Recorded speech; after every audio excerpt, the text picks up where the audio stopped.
ভবিষ্যৎ যোগাযোগ ব্যবস্থায় আমূল পরিবর্তনের পথে হাঁটছে সংযুক্ত আরব আমিরাত। এরই ধারাবাহিকতায় দুবাইয়ে প্রথমবারের মতো আকাশপথে চলতে যাচ্ছে ট্যাক্সি। আগামী বছরেই নতুন এই পরিবহন ব্যবস্থা সাধারণ মানুষের জন্য উন্মুক্ত করার প্রস্তুতি নিচ্ছে দেশটি। আরও জানাচ্ছেন শারমিন নিশু। প্রযুক্তির বিপ্লবে এবার দুবাইয়ে যুক্ত হতে যাচ্ছে উড়ন্ত ট্যাক্সি।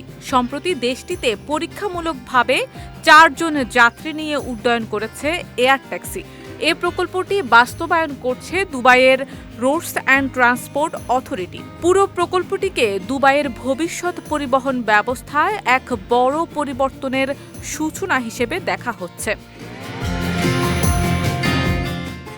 যুক্তরাষ্ট্র ভিত্তিক জবি এভিয়েশনের সহযোগিতায় নির্মিত এই বৈদ্যুতিক এয়ার ট্যাক্সিটি মারঘাম থেকে দুবাই ওয়ার্ল্ড সেন্ট্রাল পর্যন্ত উড়ে যায়।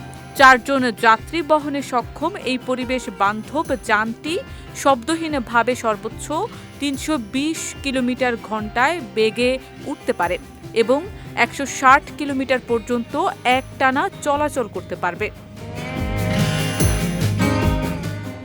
আরটিএ জানিয়েছে পরবর্তী ধাপে শহরাঞ্চলে ট্রায়াল ফ্লাইট পরিচালনার পরিকল্পনা রয়েছে। এরপর আগামী বছরই চালু হবে জনসাধারণের এয়ার ট্যাক্সি সেবা।